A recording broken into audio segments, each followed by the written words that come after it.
Olá, gente, boa tarde. Nós estamos de volta nesse dia maravilhosamente claro e quente em São Paulo. E aqui está pegando fogo, tá pentecostal, Tá. eu diria o dia. Tá mesmo, Tá pastor? bom, tá fogo puro. Tá lindo demais, hein? Tá Já lindo. arrepiei, já chorei, já tô achando lindo o bagulho aqui. Boa tarde, pastor Will Carvalho. Boa tarde, Pablo, tudo bem? Eu tô ótimo e melhor agora que a gente vai falar de livros, E cara. é dose dupla agora, né? Dose dupla e Você livros. gosta de dose dupla, né? Dose Se for dupla. daquele água com gás. Dose dupla de livros, assim, é tipo um box, né? Uma caixa, isso. Aí, tá. Você tá querendo... Você já tá zoando comigo em plena segunda-feira. Hoje eu não tô pensando nisso, não. Só depois das... Tem a última é às 19 hoje. 19 é horas, isso? depois das 21, então. Ó, eu vou pedir aumento, gente, porque hoje 4 gravações aqui, hein? Gente, obrigado para você que é membro e membrana do canal e está aí ajudando a gente e assistindo ao vivaço aqui já. E hoje, 2 convidados. Um deles vocês já conhecem, mas hoje ele vai falar de outra coisa, né? Vinícius Lima, Vini Lima, boa tarde. Bom estarmos juntos novamente. Valeu, Pava. Valeu, Will. É a primeira vez que vim aqui, falei do SP Invisível. Agora vim falar do livro com o maior prazer. Livro que lancei junto com o Iago aí na Recriar, Oração das Ruas. E já é hat-trick. Já a gente faz 3 visitas. A gente cria um tema aí só pra vir falar. Mas aí vamos pedir música gospel, você vai cantar? Vou cantar. Fechou. Olha, você achando que é só o saldo bancário que cresce, ó, tá crescendo a barba também, e agora os royalties logo o saldo do livro diminui. aí, ó. Não é o que dizem, hein? Não é o que dizem. Há controvérsia. É controvérsia. Né? E hoje a gente tem o prazer também de ter o publisher, o CEO. Empresa pequena é o máximo, que assim, a gente é tudo ao mesmo tempo. Né? Assim, esse dia saiu a discussão lá de CEO de microempresa de um funcionário. O que você faz? Eu sou o CEO, pelo menos é o nosso caso. Iago Gonçalves, prazer ter você com a gente aqui hoje. Obrigado, Pava. Obrigado pelo carinho, pelo convite. Will, prazer enorme estar aqui com vocês, comentando sobre livros. É uma paixão, é uma delícia falar sobre isso. Ainda mais sobre o livro do Vini agora, o nosso novo best-seller, né, Vini? Ô, louco. Ó, cara. Nos Tá últimos vendo? 2 meses é o livro mais vendido da editora. Ô, louco. Aí, ó. Aí. Parado. Ó, deu certo, hein? Deu certo. Deu hein? certo, deu certo. Nossa, lindo demais. Bom demais. Seja bem-vindo e vou começar já perguntando para você, Iago, que história é essa? Você foi coportor também, é isso? Peraí, antes, tecla SAP. O que é? Vamos lá. Exatamente, é. Vamos lá. Coportor, isso é uma palavra que certamente quase ninguém conhece, nem os evangélicos. Coportor é o seguinte, é o cara que, sei lá, dentro dos seminários e em outras oportunidades dentro de uma igreja, ele compra livros evangélicos e ele revende. Por quê? Porque a gente vive num país que é literalmente desgraçado. Assim, as poucas livrarias legais que tinham faliram. E no caso evangélico, tem assim, um monte de bazar gospel que vende... quer dizer, na minha época, vendia camiseta do Esmilinguido e marca-páginas. Hoje eu não sei exatamente o que eles vendem. Porque assim, são livrarias no nome e que não tem muitos livros. Então, tipo, num seminário, um aluno vai lá e traz. Por quê? Se não fosse a internet, só que a internet funciona assim bem para quem mora numa cidade grande. Sim. Porque o frete para mandar alguém no interior do Acre sai 3 vezes o valor do livro. Então, o coportor, ou o agente do livro, ou alguma outra coisa parecida, é exatamente esse cara que aproxima o livro das pessoas. Foi didático agora? É o pontífice, é isso? Na religião é pontífice, é isso? Papa, comportou o Papa, então? Entendi. Eu não sei se atende oração também, e perdoa pecado, porque senão ele só vai fazer isso. Você foi comportor no seminário, é isso? É isso mesmo. Na faculdade, eu estava em 2014, isso foi o meu primeiro contato com o trabalho com o livro, né? Eu me noivei em dezembro de 2014. Eu me noivei é que Não, você casou com você mesmo? Não. Tá na moda isso agora. Eu estou até pensando na... Eu ia falar, eu me casei, só que eu não lembrei que não foi quando eu casei, foi quando eu noivei, aí misturou tudo, né? Aí mineiro, quando junta tudo, vira uma bagunça. Não, eu fiquei noivo em dezembro de 2014. E um pouquinho antes, aquela história. A gente já estava pensando, conversando no casamento. Eu tinha acabado de me mudar para Campinas, saído de Belo Horizonte. Eu falei, poxa, como é que eu vou tentar arrumar um emprego aqui em Campinas? Sempre trabalhei na igreja.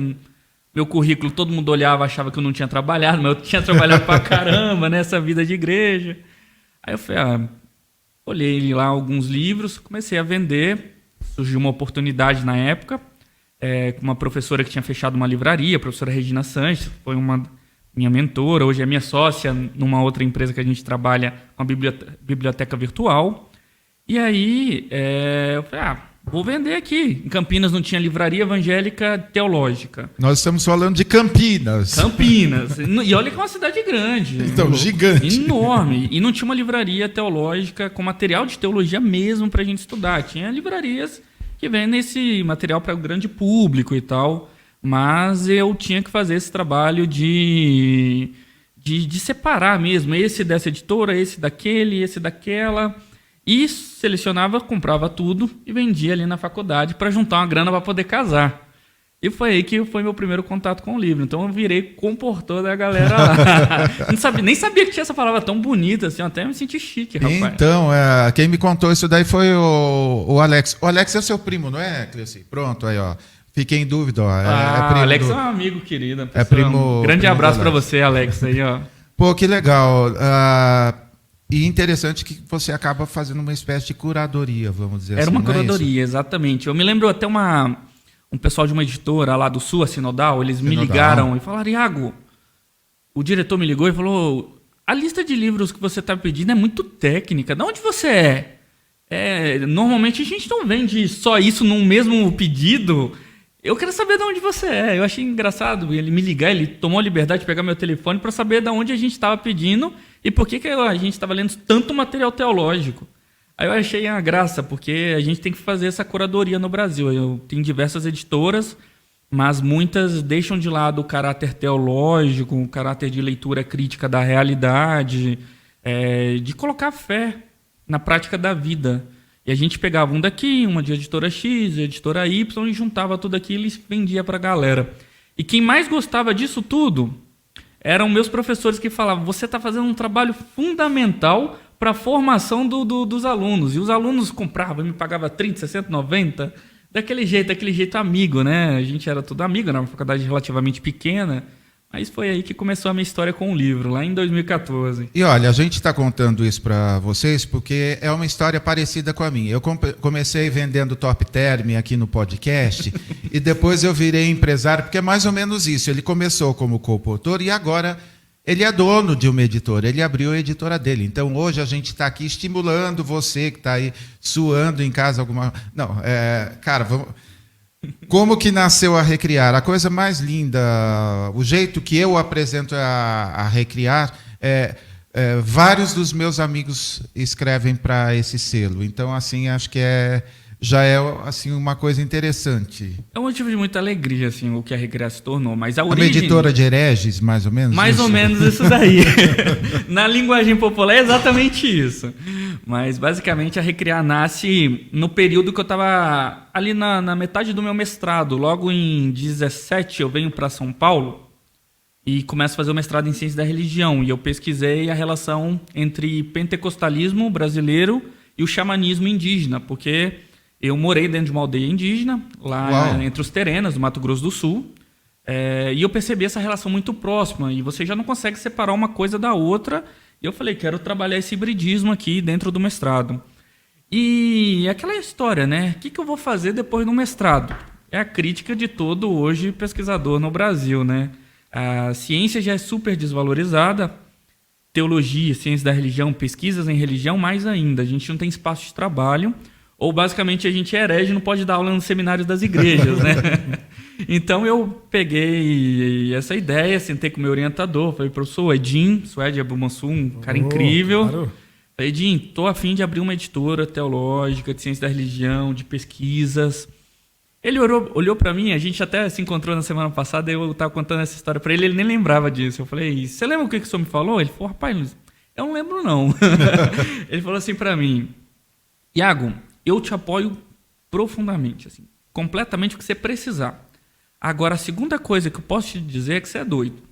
Eu falei, mas por quê? Ele falou, rapaz, toda editora que começa boa, fale porque tem tanto material bom que o povo não quer ler. E aquilo ficou dentro da minha cabeça o tempo todo, martelando, e isso é uma frase que até hoje eu tento fazer exatamente o contrário. Colocar material bom na rua, mas que ao mesmo tempo as pessoas leem, se interessem, se provoquem. A Recriar ela nasce dentro da minha análise, da minha terapia ali, fazendo sessão semanalmente, depois de uma crise de ansiedade que eu tive muito grande, passei um momento bem difícil da vida, então eu fui fazer análise, passar pelo psiquiatra, eu tomava medicação e tudo mais, mas dentro da minha análise eu queria integrar um lado da minha família que é totalmente empreendedora, e eu venho desse lado muito empreendedor, então a vida inteira eu cresci vendendo plano de academia na academia de ginástica da minha mãe, vendendo gás de cozinha no depósito de gás do meu pai, vendendo areia brita no depósito dos meus tios. Então, a gente ia vendendo de tudo. Peixe com meu padrasto, que eu chamo de pai que me criou também. Então, eu tenho 2 pais e 2 mães, eu brinco com todo mundo que meu padrasto e minha madrasta são muito mais do que somente marido e esposa dos meus pais. Então, são pessoas incríveis. Então, eu aprendi muito. Eu queria linkar esse lado empreendedor que eu tenho com o lado da teologia, que eu sou apaixonado. Mas de uma teologia, Pava, Will e Vini, que fizesse sentido na realidade da vida. Porque a grande dificuldade que eu tinha era pegar bons textos que linkassem os problemas da realidade, os dilemas humanos. Então, a gente está aqui falando do livro do Vini. Como é que a igreja lida com os dilemas de pessoas em situação de vulnerabilidade social, em condições de rua, em situação de rua? Como é que a igreja olha para isso? A igreja não olha. Muitas vezes ela simplesmente leva um cobertor, leva quando muito faz, né? Leva uma comida, o que ajuda bastante. Mas como é que a gente pode ir de um lado mais profundo, de ouvir, de entender essa vida, de entender que essa vida tem tanto valor quanto o presidente de qualquer empresa, porque a gente vive numa cultura onde você tem dinheiro, você tem validade. Mas se você não tem dinheiro, você não é ninguém. Então, eu sentia dificuldade de ler os materiais de livros evangélicos. Eu falava, poxa, é um livro que sempre está dizendo o reino de Deus há de vir, o reino de Deus será perfeito, será pleno, ruas de ouros, como a igreja gosta de dizer. Mas, e aqui e agora? Como é que a gente pode falar da situação de vulnerabilidade social? Como é que a gente pode falar de racismo? Como é que a gente fala de machismo dentro das nossas igrejas, que é completamente marcado por isso, mas a gente nega completamente a existência dele? Então, apontar o dedo para essas feridas, eu acho que é um processo de cura. E eu aprendi isso dentro da análise, fazendo terapia, olhando para as minhas feridas, olhando para as minhas vulnerabilidades, para aquilo que eu tinha medo. E aí eu falei, cara, juntar isso, que é teologia, com empreendedorismo, eu vou abrir uma editora, porque eu já tinha tido contato com sendo livreiro, né? Mas não tinha tido contato com a produção do material. Então eu falei, só que não tem. Então não consigo nem me candidatar a vaga de trabalho em alguma editora, e nada disso. E não tinha uma editora que falasse sobre isso. E foi aí que a editora nasceu. Começou eu sozinho sendo o diretor, o faxineiro, o vendedor. E hoje a gente conta com um grupo de 9 pessoas, mais uma agência de marketing que está junto com a gente, e mais muitos autores do cenário brasileiro. A gente valoriza muito a teologia brasileira produzida, por mais que a gente traz Wilhelm Moltmann, um grande teólogo alemão, vivo, o maior teólogo vivo para mim aí, tem seus 96 anos. A gente traz James Cone, que teologia negra e Deus dos oprimidos são... Todo mundo confunde, às vezes o pessoal fala, pô, você trouxe reedição desses livros? Não trouxe reedição. Deus dos oprimidos é uma segunda edição. E aí foi prefaciado pelo Henrique Vieira e pelo... Ronilson Pacheco. Não, o Ronilson é o Teologia Negra, o Silvio Almeida. Silvio Almeida, apresentado pelo Silvio. Só gente desconhecida e fraca. O Ronildo e o Haas André, o Ronilson e o Haas, eles prefaciaram e apresentaram o Teologia Negra. E o Teologia Negra não é uma segunda edição, é a primeira edição. É o grande livro do James Cone que não tinha sido traduzido. Só que tem um livro chamado Teologia Negra do James Cone com Willy Baldi, se eu não me engano, o sobrenome dele, eu sempre esqueço, publicado pela Paulinas na década de 80.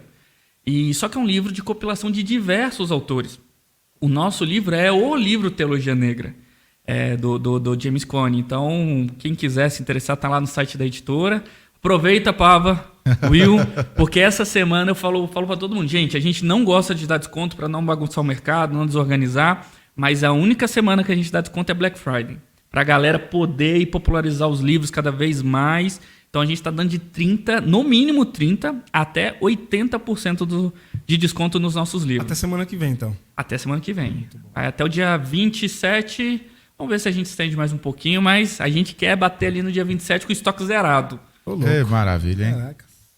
Por falar em estoque zerado, por falar em livro, por falar em divulgação, você trouxe pra gente aqui, e eu já quero avisar para os nossos membros aqui do canal, você que apoia a gente, está aqui esse box que o Iago trouxe pra gente do Multima, ele trouxe para mim. Mas como eu já tenho, a gente vai sortear para os nossos membros aqui do canal esse box na live de sábado agora. Quando que é, Pava? Sábado agora? Que eu... A data? A data, dia 21... 26. 26. Dia 26 de novembro, então 9 da manhã. Você que está assistindo a gente aí agora, ó, sorteio 9 da manhã para os membros do canal. Quem apoia, incentiva a gente. Os outros 3 são meus, porque eu ainda não tenho. Esse aqui foi lançado na minha igreja, mas acabou tão rápido que eu não consegui comprar. Daqui a pouco vamos falar sobre ele. O autor tá aí, vou pegar até meu autógrafo. Eu sabia que você não tinha comprado aquele Acabou. dia. Eu não consegui comprar. Ainda bem que o editor trouxe, hein, cara? Tá vendo? Eu jurava que você tinha. Boa. Quer falar alguma coisa? Não? Não. E esse aqui, eu também tentei comprar no dia que eu fui lá no Conversas Pastorais, mas o pessoal tinha ido embora já. Mas acabei de ganhar, ficou melhor ainda. Deus é bom o tempo todo mesmo. E esse aqui também é belíssimo, é lindo. Eu vi já algumas coisas sobre esse livro. Uma homenagem ao grande mestre da Missão Integral, o grande René Padilha. Esses 3, obviamente, você pode comprar no site com desconto. Tô sabendo que esse aqui tá 40%, com 40%. 40%. Eu vi agora, tá louco. R$16. Esse aqui tá com R$16. 50% e os outros dois também. 50%. Eu acho que o Evangelho Integral com 50% e o Gálatas é 40%. Então, ó, até o dia 27 de novembro, corre aí no site da Editora Recriar e compra o seu. Esses 3 são meus, mas esse aqui a gente vai sortear para os membros. É isso. Tá generoso hoje, Opa! hein? Você tá generoso. Natal chegando, né? É Natal chegando. O que foi que você bebeu Ainda nada. na água? No teor alcoólico, nada Na ainda. água você ficou generoso. Ô Vini, como que é a história mesmo? É plantar uma árvore, ter não sei quantos filhos, casar 3 vezes e escrever um livro, alguma coisa assim? Tá faltando Não sei. Tava faltando escrever o livro, é isso? Não sei desses planos aí. O livro eu lancei, mas sobre filho, árvore, isso aí deixa pra frente, muito pra frente ainda. Então, quem me conhece, já ouviu do outro podcast, eu tenho uma proximidade com a pauta da população de rua de anos. Desde criança eu atuo na Missão Sena, depois comecei um projeto chamado SP Invisível e recentemente lancei o livro do Oração das Ruas. Para aquela? Boa, pra aquela essa lá, aqui. show de bola. Que mistura mais ou menos as 2 áreas que eu atuo, né? Que é a religião e a população em situação de rua. Não sou um pastor, sou um jornalista, mas sou curioso, gosto de falar sobre espiritualidade, sobre fé, sobre o não fundamentalismo, e sempre olhei para a rua não como um bloco, como uma multidão, como vultos ali, um monte de gente, mas com suas particularidades. Isso que a gente mostra no SP Invisível. Todo mundo que está ali na rua tem uma história, tem um rosto, tem um nome. E no livro a gente também mostra essa particularidade. Todo mundo que está na rua tem uma maneira de se relacionar com Deus diferente um do outro. Todo mundo que está na rua, se você dá o celular para ele e fala com Deus, faz uma oração, vai sair uma coisa diferente. Uma pessoa vai falar uma coisa diferente daquela pessoa que está do lado dele. E uma pessoa às vezes vai falar algo muito parecido que você está pedindo para Deus e você numa situação totalmente diferente da dele. Então o que eu quis mostrar nesse livro foi isso, que é um livro que fala sobre população de rua, é um livro que fala sobre fé, mas é um livro que fala principalmente que não existe nenhum intermediador entre a pessoa mais miserável ali na calçada e Deus. Se aquela pessoa quiser abrir a boca dela e falar com Deus, ela consegue simplesmente porque ela tem fé que Jesus Cristo morreu por ela, para salvá-la. E aí, é importante falar isso, que o livro fala sobre não haver intermediadores, porque a gente está num contexto que a gente passou agora um período terrível, onde o pastor queria falar, não, se você for votar no candidato X, você não pode sentar e tomar a ceia com a gente. Se você acredita num Brasil assim, assim, assado, se você... Enfim, queria misturar um monte de coisa e colocar isso no meio da relação das pessoas com Deus. E esse livro mostra isso, que não, qualquer pessoa pode falar com Deus. Inclusive o cara que está ali na calçada. E tem sido uma repercussão legal, assim. Tem gente que tem lido como devocional. Eu não tinha pensado nisso antes. Bonito, hein? Mas, Caraca. tipo, cada dia lê uma oração. São quantas orações mesmo? Tem 30 ou 20, não sei. Dá quase um mês de oração. Então, Que maravilha, cara. tem a galera que lê como devocional, assim, mas tem 20, enfim. Show. Mas tem gente que senta e dá uma lida de geral, assim, direta. Mas tem sido uma experiência legal, assim, falar do livro, falar do que ele representa e tal. Num dos eventos, Vini, eu lembro que você falou que, ao ouvir, para quem está chegando agora, ele colocou o celular e faz uma oração, conversa com Deus, mais ou menos isso, né?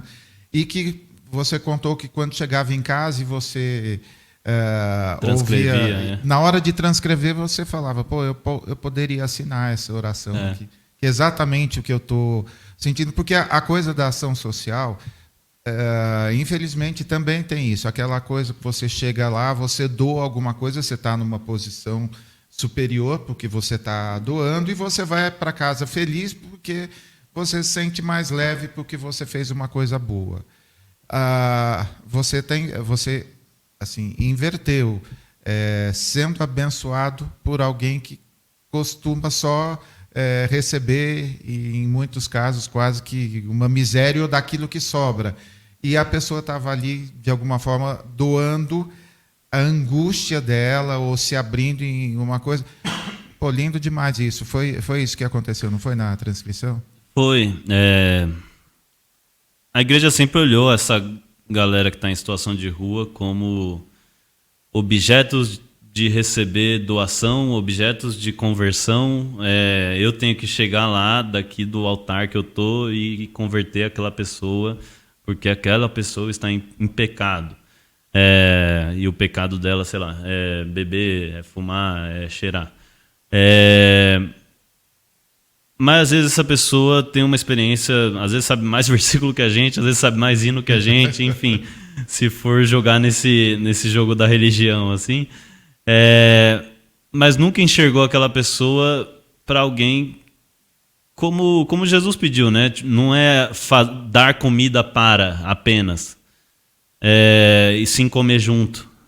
Não é chorar porque ele está ali, mas sim chorar junto. E a oração é a mesma coisa. Não é orar por ele apenas, mas orar junto com eles. E isso que gerava em mim. Quando eu chegava em casa, eu orava junto aquela oração que eu estava ouvindo no áudio.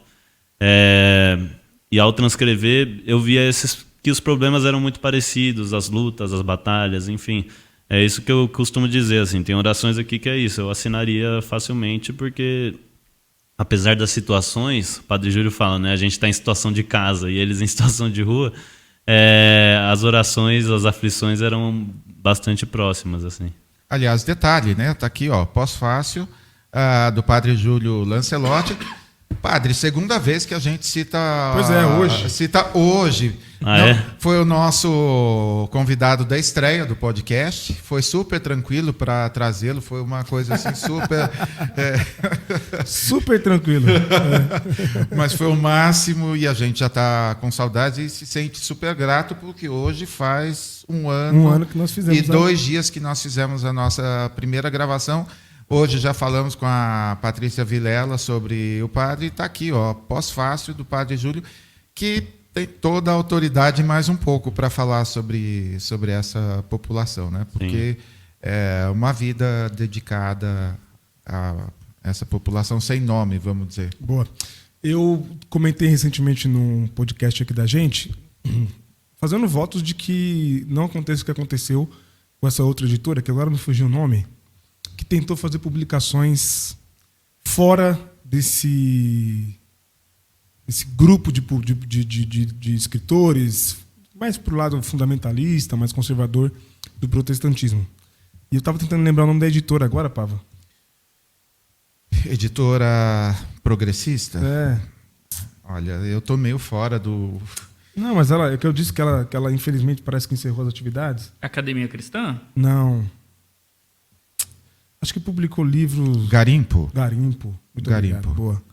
Da Elaine. Delaney. Então, Mas fechou?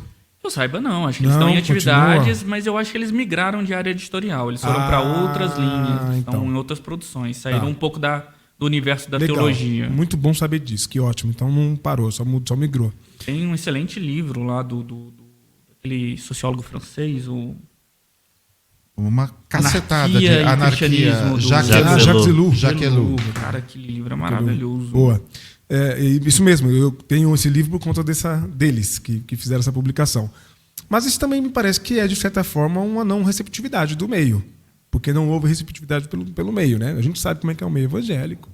CPAD, Editora Vida. Fiz assim para dizer que você... E Thomas Nelson tem uma inserção bastante interessante, né? Não é necessariamente... Mundo Cristão. Essa turma, esse povo domina o mercado editorial gospel evangélico, né? Vida Nova. Só gente de peso. E aí você chega e fala, vou fazer publicação de livro numa certa contracorrente. Né? Você há de convir comigo que são livros... Uma certa não, totalmente. Totalmente. Né? Inclusive tem uma editora nova chamada Contracorrente também, editando um livro muito bom também, publicando um livro muito bom. Aí minha pergunta é, você já pensou obviamente pensou nesse enfrentamento, mas como é que você tem lidado com isso de ser uma editora subversiva, uma editora de livros progressistas, de uma linha mais progressista, dentro de um meio que está acostumado a consumir só, porque, pensa comigo, a turma mais progressista do nosso campo quer saber dos filósofos, não quer saber de teólogo, né? Quer saber de psicanalista agora, na moda ler psicanalista, né? A onda agora é psicanálise. E você resolveu encarar a teologia e botou logo no último, chamou teologia negra, bateu no peito e falou, não, vou publicar teologia negra no Brasil. Tem um certo reverendo, ex-chanceler de uma universidade aí, que quando viu, deve ter raios e trovões, lembra do... A gente recebeu mensagens bem carinhosas, viu? Então. E aí, cara? Bem abençoadoras, assim. Coisa de crente. Crente gosta, né? Crente é uma bênção. É uma maravilha. Cara, esse é o nosso grande desafio. A gente acorda pensando como viver e como continuar sobrevivendo a esse mercado. É um mercado um tanto quanto hostil a nós, principalmente porque o universo evangélico ele é um tanto quanto conservador e agora abraçou um fundamentalismo absurdo, até mesmo de negar um diálogo, de negar conversas e de negar a própria história da nossa tradição. Uma igreja reformada sempre reformando, uma igreja que discute sempre discutindo, uma igreja que sempre revê os seus preceitos e dogmas. A Recriar, ela nasce indo contra tudo isso e não negociando isso em momento algum. Obviamente, a gente está tentando agora fazer um caminho que a gente percebeu, que a gente lançou gente muito pesada, assim, no sentido de muito denso teoricamente. James Saiu Cone. algum livro seu? Não. Não. A gente ainda não chegou nesse nível, Pava, calma. Não temos essa honra ainda, Que saiu cara. gente pesada, eu achei que Só fosse... se for por isso. A gente lançou discussões muito profundas. A gente tem um livro do Felipe dos Anjos, de Biopolíticas do Sacrifício, que eu achei muito engraçado. Uma leitora chegou para mim num evento e falou, nossa, eu adorei aquele livro. Falei, você entendeu? Ela...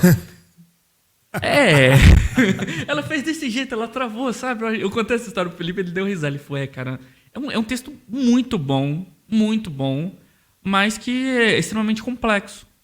É uma teoria extremamente densa. E aí, o que a gente está fazendo agora? A gente está buscando dar as bases introdutórias para essa discussão. Então, vou usar o James Cone como exemplo. James Cone é um livro extremamente pesado. você pega o Teologia Negra mesmo, ele tá ali com... Parece que ele tá escrevendo com as vísceras, né? Vai dando um incômodo para nós, para mim principalmente, que sou um homem branco, que tenho de origens de privilégios, e ele vai falando disso ao longo da tradição cristã, e como a tradição cristã sempre beneficia aos brancos, aquilo vai gerando um incômodo absurdo. Mas tem que gerar. Agora, como é que algumas pessoas vão entender essa discussão? Então a gente começou a criar agora pequenos manuais introdutórios, que vão começar a sair no ano que vem. Opa! Então, coisa boa, hein? Excelente. A gente lançou, por exemplo, o texto da Odia Barros, Sim. Flores que Rompem Raízes. A Que Odia é uma das grandes teólogas feministas desse país, uma pessoa maravilhosa, uma pessoa incrível. Lançamos Ivone Gebara, lançamos um livro, A Arte de Plantar Conceitos, a arte de plantar conceitos e desconstruir conceitos. Só com esses dois nomes já caíram uns 14 adventistas, lembrando do debate do Léo lá já. Ó, vamos ressuscitar os irmãos aí que caíram duro agora. O livro, o título, esse é o subtítulo, chama Antropologia Filosófica, maravilhoso o livro, mas pega o livro para ler, é muito denso. Então eu liguei para Ivone, falei, Ivone, encontrei ela na casa dela, falei, Ivone, precisamos resgatar textos mais introdutórios. Que a irmã da igreja vai conseguir ler e vai achar que o feminismo também ela é feminista. E porque o feminismo é defender direitos, é o princípio básico, basilar do feminismo. Então construímos uma introdução à teologia feminista. É um livro que a gente quer lançar em março do ano que vem, com Ivone Gebara, maravilhosa. Deixa eu aproveitar para já prestar um serviço para quem está nos assistindo. A pessoa que mais trabalhava da Editora Vida era a que respondia às propostas de livro, porque todos os dias eram não sei quantas ligações, e e-mails e cartas, sempre com uma frase: Deus me mandou escrever esse livro, e a gente internamente não podia responder, mas a resposta que a gente falava é: nossa, Deus não falou que a gente tem que publicar esse livro. Assim, não deu certo ainda. E era assim, mais ou menos essa proporção, Will. 100 propostas, 95 recusadas de imediato. Aí você ia juntando essas 5, tipo 50. Aí dessas 50, 10 passavam para uma segunda fase. Dessas 10, 1 ou 2 eram apresentadas para o conselho editorial, onde eu fiz essa mudança, onde o marketing tinha o mesmo peso do editorial. Então eram assim algumas pequenas brigas e era quase que reprovado tudo mesmo, a maioria. O autor brasileiro que pretende fazer alguma coisa, qual que é o processo para ele enviar um original, ou vocês já fazem aquilo? Tem várias editoras que nem têm mais esse espaço. Não, nós convidamos os autores, nós não recebemos propostas. Não, a gente recebe sim, bastante. O livro do Vini nasce de uma proposta. Claro que Vini e eu, a gente já é mais próximo, já se conhece há bastante tempo. Ele me ligou, marcamos uma reunião, ele me apresentou a proposta, me mandou o primeiro original, eu falei, Vini, acho que está faltando isso, isso e aquilo. Ele falou, pô, cara, gostei dessa ideia, vamos trabalhar. E aí a gente foi aperfeiçoando ao longo do processo. Mas a gente recebe bastante original e é nessa média mesmo, Pava. E alguns autores ficam bravos com a gente, quer que a gente explique por que a gente não aceitou. A gente tem um e-mail padrão. Não compreendeu, não satisfaz a linha editorial da empresa, da editora, e pronto. Não vou explicar por X ou Y os detalhes, mas é nessa média. A gente recebe muito mesmo original. Então, basta acessar lá no nosso site, editorarecrear.com. Lá na parte embaixo tem o Publique Conosco. Seguir todas as orientações, tem um formulário que ele vai mandar para a gente por e-mail, junto com o original do livro, e a gente vai fazer uma análise. Acho que é interessante a gente lembrar, Iago, que o livro nacional, o Vini agora está testando isso. Quem vende o livro nacional é o próprio autor. Não é o site, não é um evento, alguma coisa. É o próprio autor. Sim. São os eventos, você que vai ter que fazer os eventos. Tanto que já naquela época, e já tem algum tempo, a gente tinha lá um espaço junto com a sinopse do livro e tal, qual que é a participação nas redes sociais? Porque se fosse assim um autor desconhecido, o livro não vai vender. Não é, por mais que ele esteja bem escrito, por quê? Gente, é concorrer com o Moltmann, com o box do Moltmann. Assim, o cara não tem o dinheiro para chegar lá e comprar. Ele vai lá falar, quero esse, quero esse. Então, o autor nacional precisa ralar bastante. Então, você que está querendo virar best-seller como o Vini Lima, ou você fica famoso primeiro como ele, fazendo memes no TikTok, e depois você lança o livro, o caminho já está aberto, ou então assim você realmente precisa, porque tem essa história da proposta. A gente não quer alguma coisa... Pode até ser um leitinho, mas pode ser um leite assim com vitaminas, vamos dizer assim, né? Olha, Pava, se o autor entendesse, todo autor entendesse isso, como o Vini entende, ele é crucial nesse papel, a vida da editora seria mais fácil. Porque tem autor que chega pra gente, coloca o livro, quero participar de todo o processo, a gente dá total liberdade pro autor. Se o Vini... A gente fez o quê, Vini? Umas 5 capas para esse livro? Uhum. Umas 5 capas, e o Vini falou, cara, ainda não tá do jeito que eu quero, ainda não tá... E a gente trabalhou com a imagem do artista santo, né? Que, fazendo menção a ele aqui, um excelente trabalho. E a gente queria essa imagem na capa, mas às vezes para encaixar as informações não é tão simples. Então a gente fez vários, e o Vini participando de tudo, e teve uma hora que nós passa por 5 aprovações internas, e 5 aprovações internas chegou no Vini, e o Vini falou, não quero, não gostei, voltamos. E então, até foto, aí depois a gente... Tudo. A gente Ele queria a foto dele na capa, não era isso? Não foi isso? Não. Foto nas orações. Não, só para... o Vini queria talvez trazer fotos das pessoas que oraram. Eu falei, Vini, eu não acho interessante, porque a gente, essa mensagem, essa oração representa mais do que somente aquela pessoa.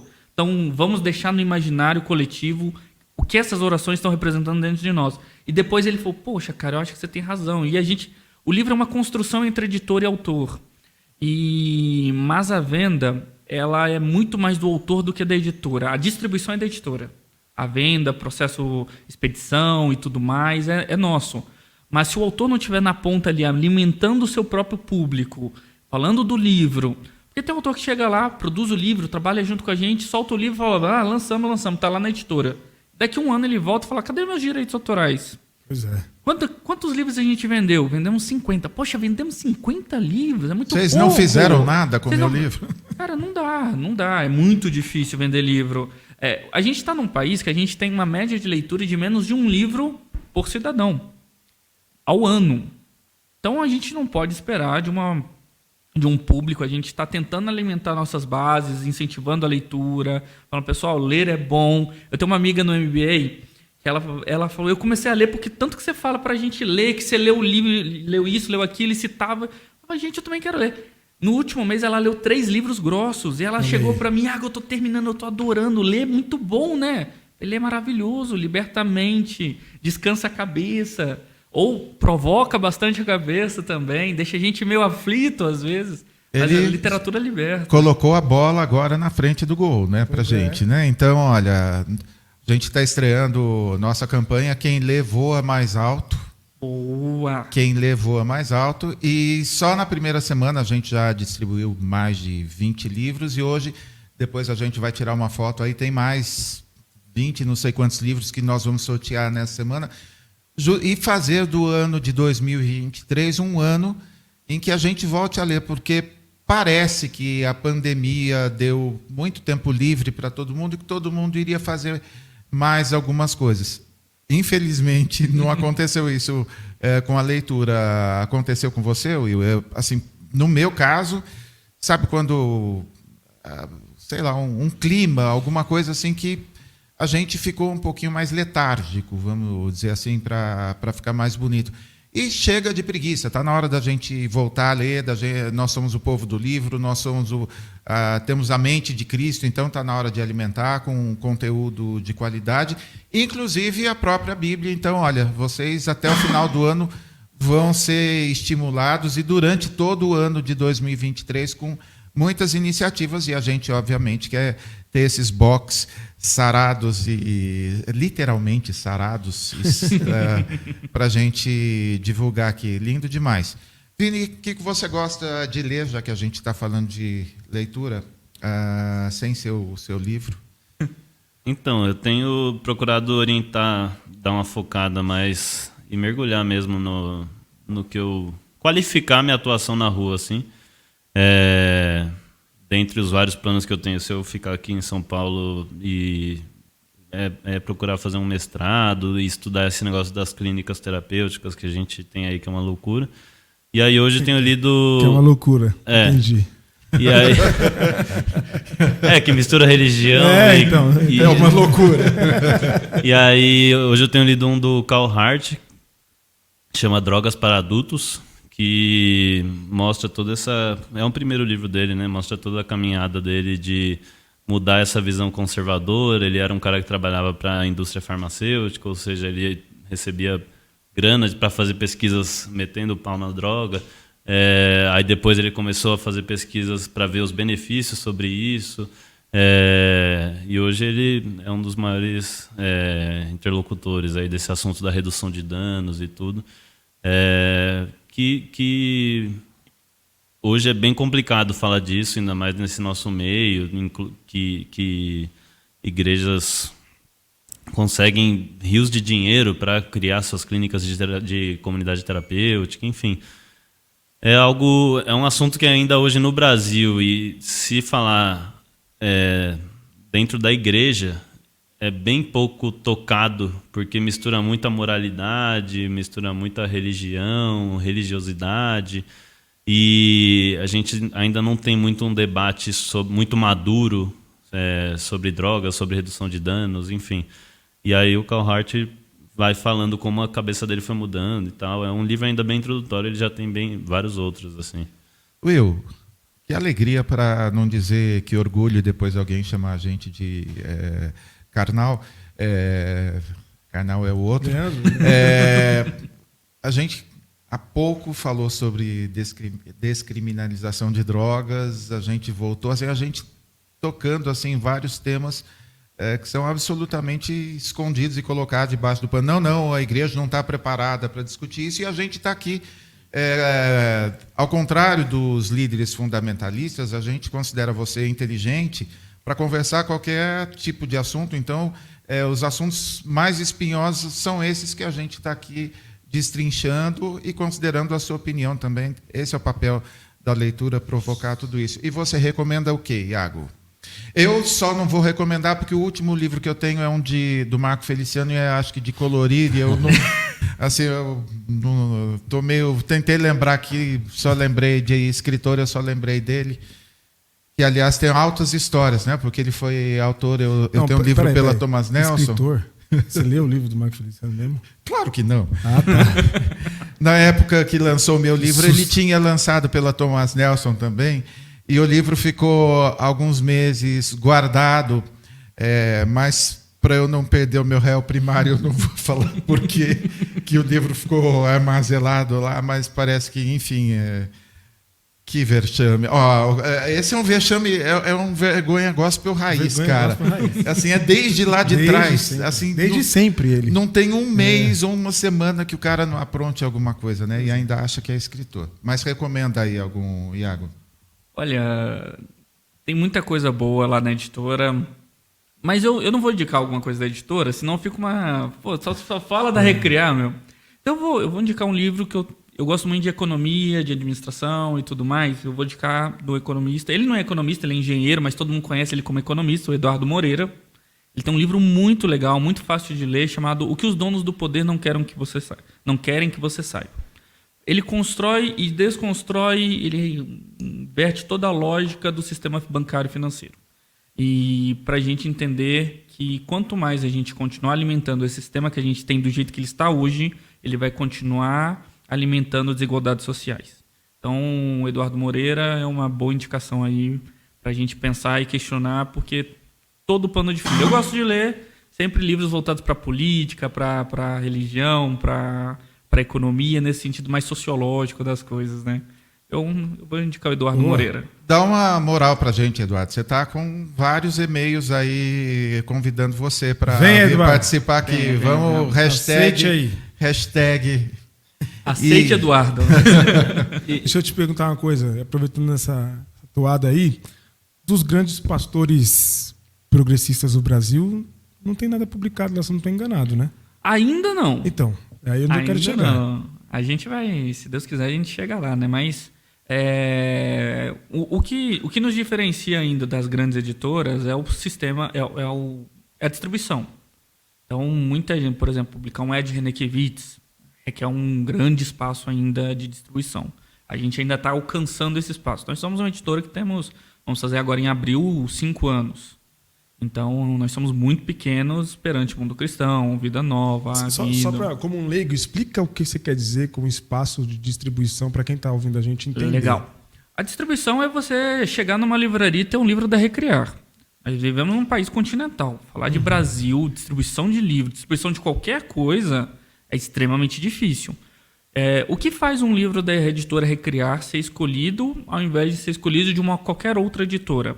A gente tem que alimentar o nosso público de marketing. Então, isso vai sendo feito gradativamente.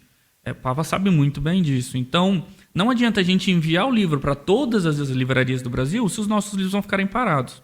Então, a gente ainda está alimentando, construindo uma base de leitoras e o melhor caminho que a gente utiliza hoje é a internet.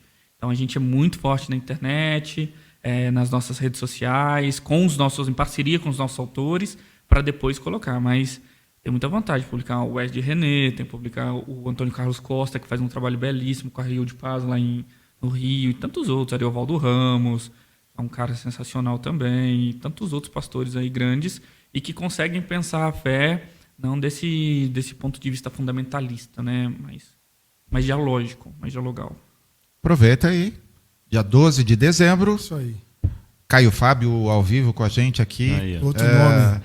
Vocês pediram durante um ano e aí finalmente conseguimos acertar presente, a hein? data. Pois Aí, é, ó, presente de então. Natal, ó, 12 de dezembro às 20 horas, ao vivaço aqui, a gente vai rir muito e se emocionar também. Nesse livro Evangelho Integral tem o Caio, tem o Ed René, tem Ariovaldo Ramos, tem Valdir Sternagel, Regina Sanches, Aodia Barros. Então tem os grandes pastores do país aí trabalhando junto com a gente. Mas um livro único deles ainda vai ter, se Deus quiser, mais para frente. Né?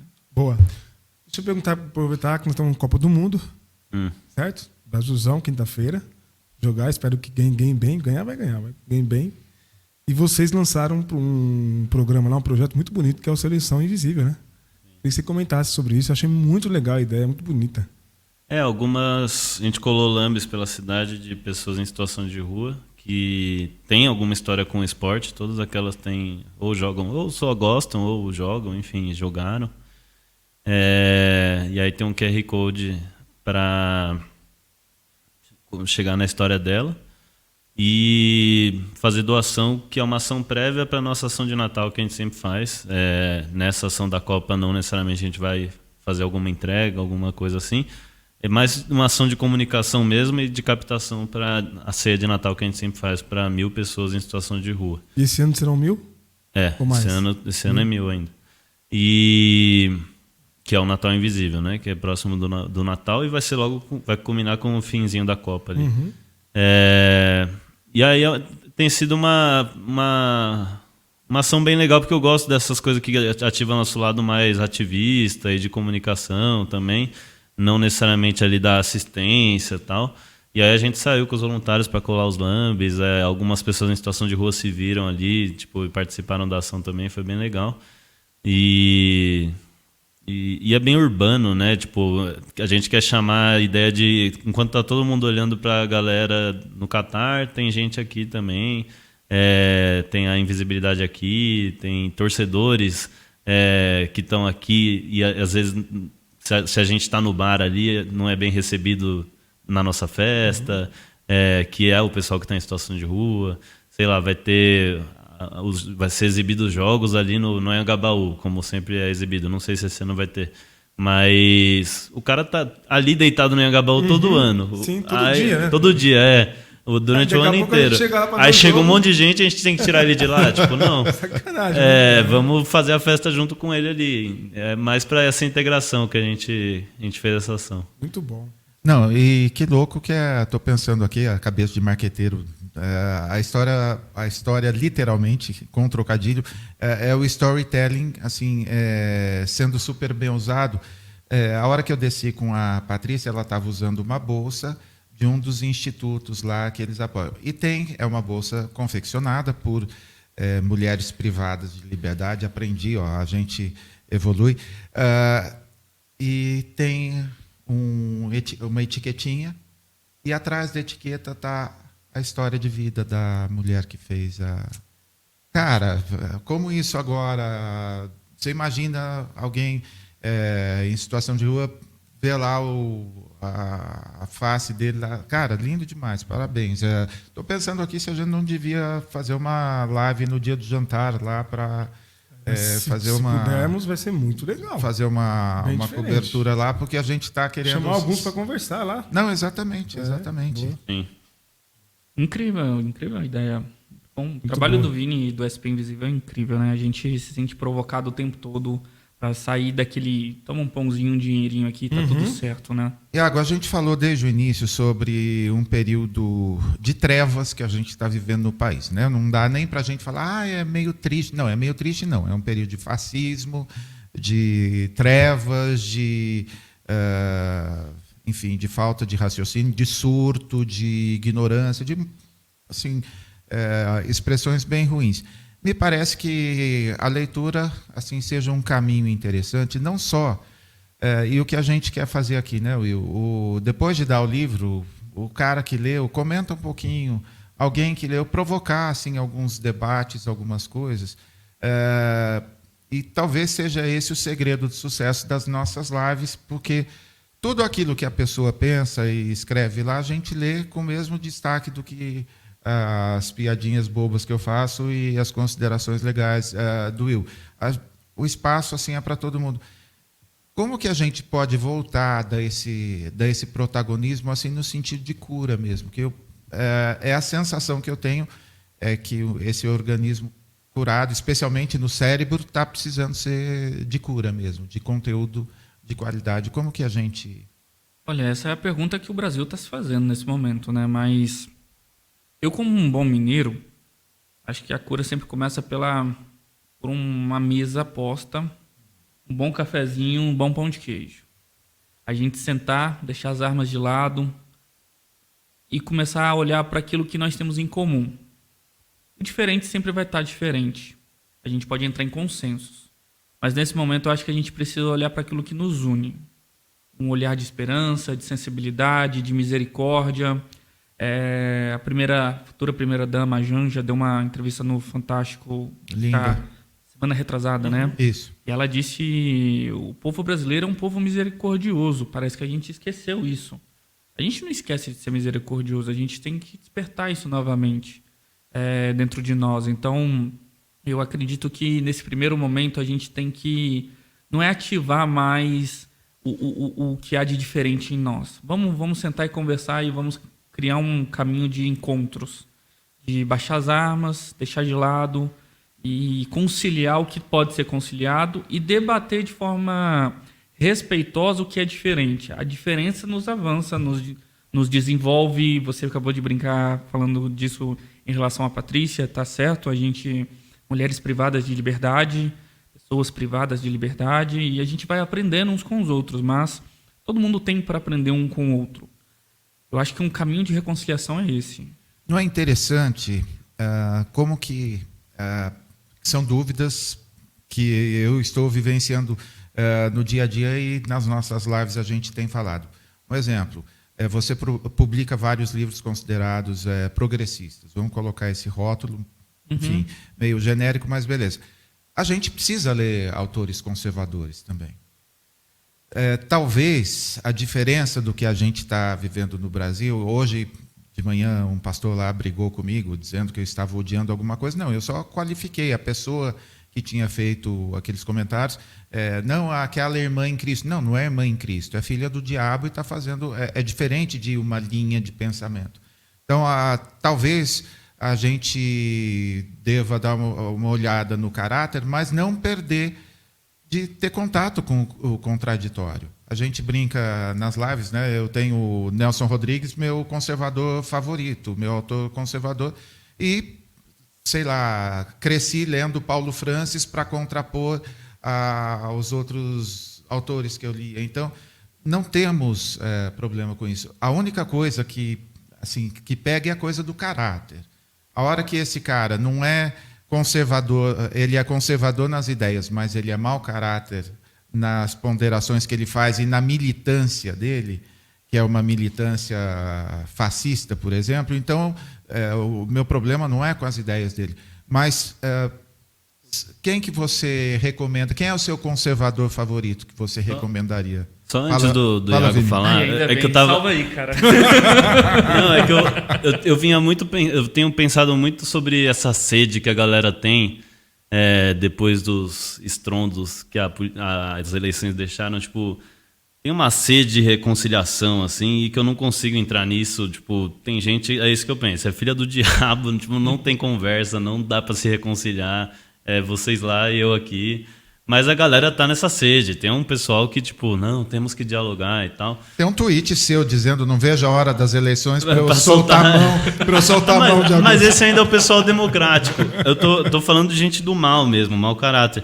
E aí eu tava lendo outro dia, e o Paulo, em Timóteo, 2 Timóteo, ele fala assim, ó, saiba disso, nos últimos dias sobreviverão tempos terríveis. Os homens serão egoístas, avarentos, presunçosos, arrogantes, blasfemos, desobedientes aos pais, ingratos, ímpios, sem amor pela família. E ele usa a palavra aqui, irreconciliáveis. Caluniadores, sem domínio próprio, cruéis, inimigos do bem, traidores, precipitados. Quem que a gente pensa?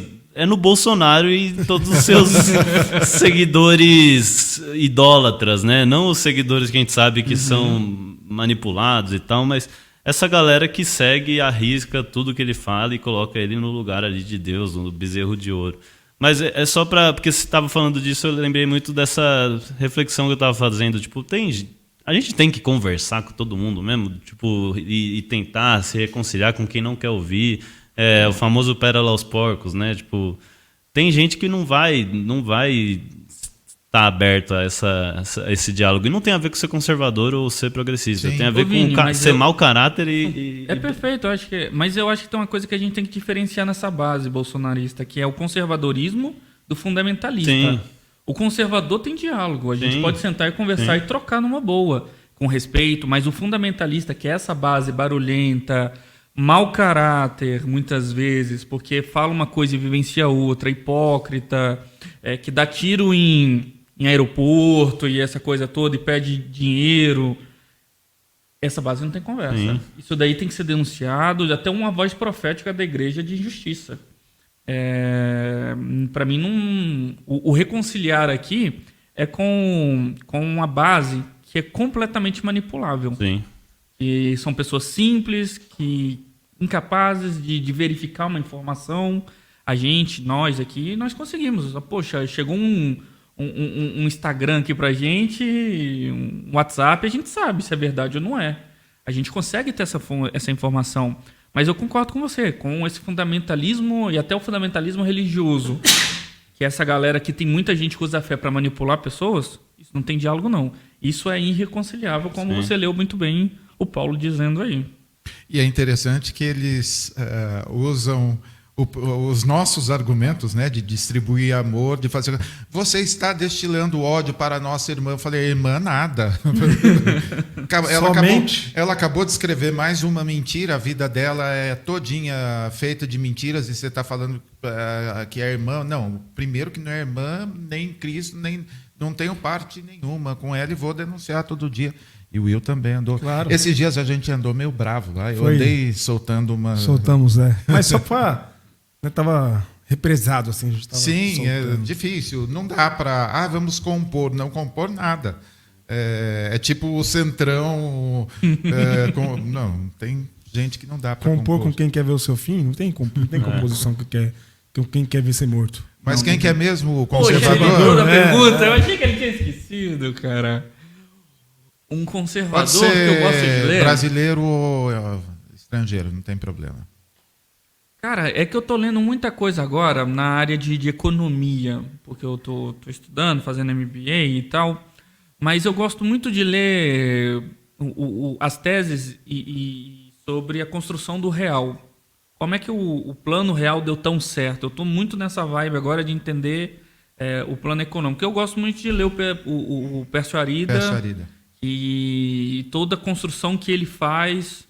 Me fugiu o nome do outro fundador agora. Pedro Malan? Malan. Isso. Pedro isso. Malan. Eu gosto muito de ler sobre essa história, eu tô lendo bastante sobre isso e a gente tem muito para aprender com esses caras. Eu acho que Você saiu bem. Eu pensei que ia falar o Chesterton, não? Nossa. Chesterton. O Chesterton é um cara legal, cara. Sim, tem um cara que cita o Chesterton também, o Lee Strobel. Lee Strobel. Publiquei. Isso, como é o nome do livro dele? Não tenho fé suficiente para ser ateu? Não, é o outro. Não, esse nem é Lee Strobel, desculpem, não é não. Não, esse não é do Strobel, O teste foi grande agora. Em Defesa da Fé. Em Defesa da Fé. E Em Defesa de Cristo. Ele tem Isso. esses dois livros. Em Defesa da Fé eu gosto mais. Eu acho um texto muito legal e ele cita muito o Chesterton.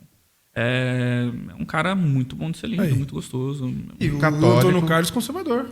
O Ari é um Antônio Carlos conservador. O Ari, muita coisa Então, é conservador, na minha régua, o próprio Felipe Anser, que todo mundo acha o herege, para mim é assim, um conservador no bom sentido. Assim, Ele é conservador, não é um cara que chega destruindo. Não, muito pelo contrário. Estou lá lendo a autobiografia dele, obrigado, Mundo Cristão. Mas, assim, acho que é interessante a gente. Essa diversidade ajuda a melhorar a nossa visão. Sabe, você ter assim, tipo, o Estadão e a Folha já não dá para comparar porque os dois estão horríveis. Nossa, tá difícil assim de imprensa de você. Olha que coisa maluca, né? Agora temos que ir para a imprensa alternativa, que é uma. Choquei. Choquei. Sim, pode crer. Olha, obrigado, hein, Vini? Marca já mais um episódio. Porque, por exemplo, dá para chamar a Ultimato, que publica, tem a Braulia de articulista, falar que é uma revista progressista, assim? Cara, então, antes a gente tinha assim os antípodas, né? Não, esse é conservador, a gente está num mundo, assim, polarizado, né? Não tem diálogo, não tem conversa, a gente não pode ler o outro, fascista, né? e o conservador, assim, você quer morrer de facada ou de tiro, assim, tá mais ou menos, a gente tá meio sem escolha. Assim. Tem que escolher com quem você quer morrer. E aí, Will? Bom, eu quero pedir pro Vini fazer, pra gente encerrar nosso papo aqui, o Vini ler Muito uma bom. oração aí, e a gente encerrar com uma... Já leu o texto bíblico, agora vai... leu Não, mesmo, hoje tá... Tá crente hoje. Tá... Deve ser porque ele vai encontrar a Marina depois, deve ser por isso. Caiu. Vai orar por ele. Vai lá. Vou ler a do Felipe. E aí depois eu vou ler a do Padre Júlio, que é uma oração Boa. pela rua. Ele Lindo. fez uma oração pela rua.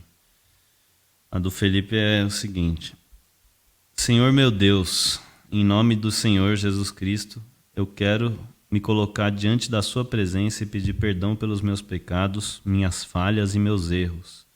Meu Deus, me perdoa por ter virado as costas, mas desde já quero te agradecer por tantos livramentos, quero te agradecer por me guardar.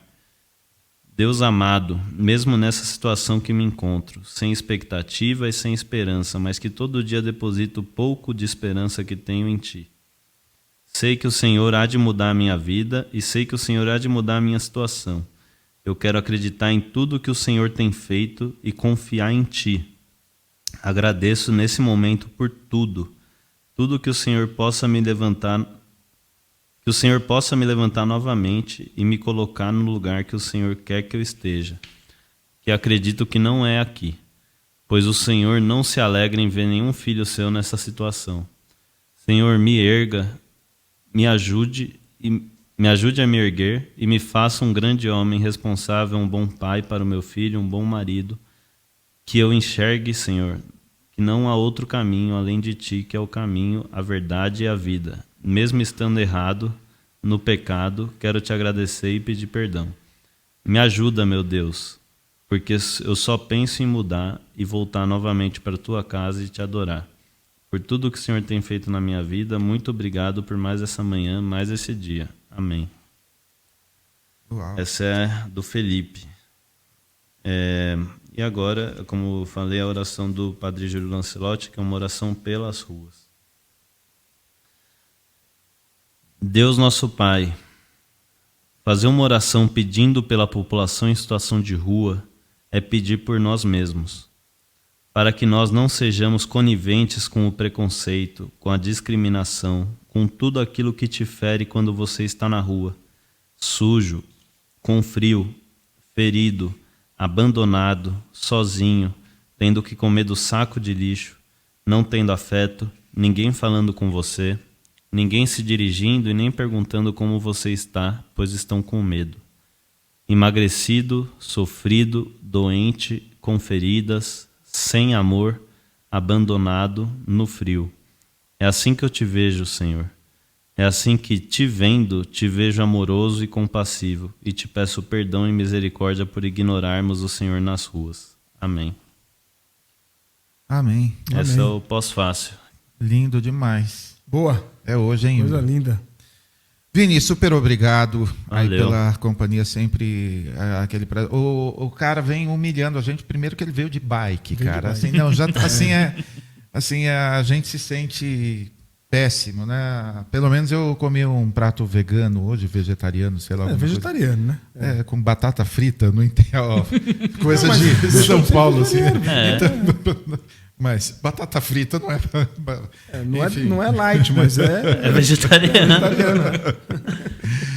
Iago, super obrigado por ter vindo, por me fazer rememorar um pouco desse ambiente maravilhoso que é o segmento editorial, cheio de tantos desafios. Que Deus te inspire e ajude a moldar uma nova geração de leitores e de pensadores E escritores. e de escritores. Amém. Eu acho que foi Direto. enfim, É uma indireta. saiu assim, escapou assim, né? Ô, Pava, mas obrigado pelo carinho, pelo convite. Obrigado, Will. A gente tentou marcar outras vezes, não deu certo, né? Mas agora deu, saiu. E no momento de estar aqui com o Vini, falando do livro dele, batendo esse papo com vocês é super agradável. Obrigado mesmo pelo convite e continuem com sucesso aí no livro, no podcast. Eu Pode Crer aí com vocês. Ó, não esqueçam, vamos deixar o link da Recriar aqui na descrição do papo. Até o dia 27, vai talvez estica um pouco mais aí, descontaço lá no site da Recriar. Gente, só livro bom que a gente não tem medo nenhum de recomendar, né? Total. Só autor fera, né, Pava? E a gente vai fazer uns lobbies com o Iago aqui para conseguir mais livros pra gente sortear para vocês aí, viu? Pode ter certeza que vamos trabalhar nisso. Nossa parte nós vamos fazer. Continuem com a gente às 17 horas, para você que é membro. A gente vai conversar com Vitor Fontana, com teólogo, continuar falando de teologia. Conservador. Aí. É. Quem disse que a gente não conversa com Tá aí, conservador? tá aqui, ó. Já vamos conversar. E um cara que manja muito de Bíblia, Muito, sabe muito, extremamente competente. E nem trouxemos luva de boxe, nem nada. A gente tá aqui, ó, super aberto. E é presbiteriano ainda. Presbiteriano, então. Aí. A salvação lá também. Aí, tá vendo? Valeu. Continua com a gente. Grande beijo, gente. Valeu.